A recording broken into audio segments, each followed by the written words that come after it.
There was once a quiet town built beside a slow, patient river. Near the river stood a modest wooden bridge, and beside the bridge lay a well-tended garden. Neither was grand. Both existed for a purpose. An old man cared for them. Each morning he checked the bridge, tightening ropes, replacing worn planks, so travelers could cross safely. Then he turned to the garden, watering the soil, trimming branches, and tending flowers that bloomed in their own time. People passed through often. Some crossed the bridge without stopping. Some lingered, resting near the river or admiring the garden. A few stayed longer, helping him mend the bridge or work the soil, sharing meals, laughter, and silence as the days passed. He welcomed them all. One season, a traveler arrived who stayed longer than most. They worked beside him daily, repairing wood in the morning, planting seeds in the afternoon, watching the river glow at sunset. They spoke easily and shared quiet without effort. For the first time in many years, the old man looked forward to each day, not just for the work, but for the presence beside him. The bridge felt less lonely. The garden seemed brighter. Then one morning, the traveler packed their bag. "I have to go," they said gently. The old man felt a tightening in his chest. "Have I done something wrong?" he asked. "The bridge is strong. The garden is growing. Everything is fine." The traveler smiled, kind but firm. "You helped me cross," they said. "You taught me how to care without breaking myself. But this is not my destination." And with that, they left. Something cracked inside the old man. In the days that followed, he worked, but without balance.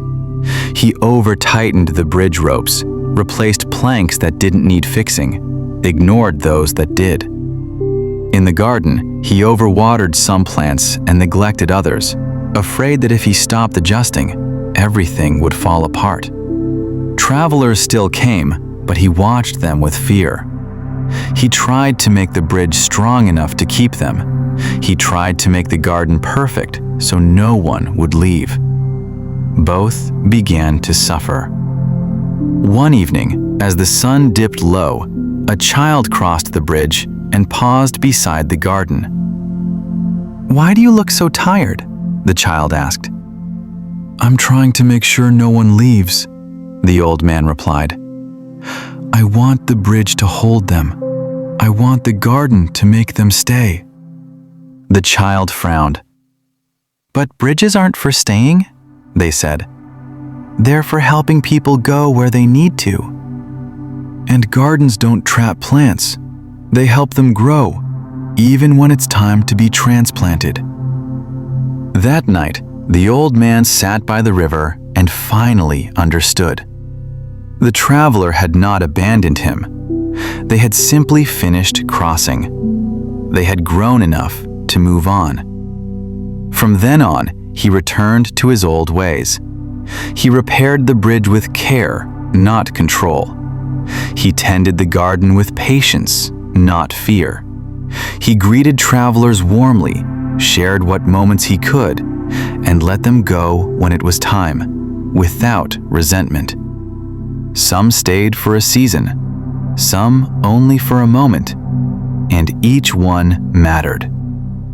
The bridge grew strong again, not because it held people, but because it allowed movement. The garden flourished, not because it kept every seed, but because it honored each season. And the old man learned a quiet truth. Not everyone who walks with you is meant to stay. Some are not losses. They are passages. They help you cross, help you grow, and then continue on their way. Letting them go is not betrayal. It is understanding the purpose they came to serve and being grateful they came at all.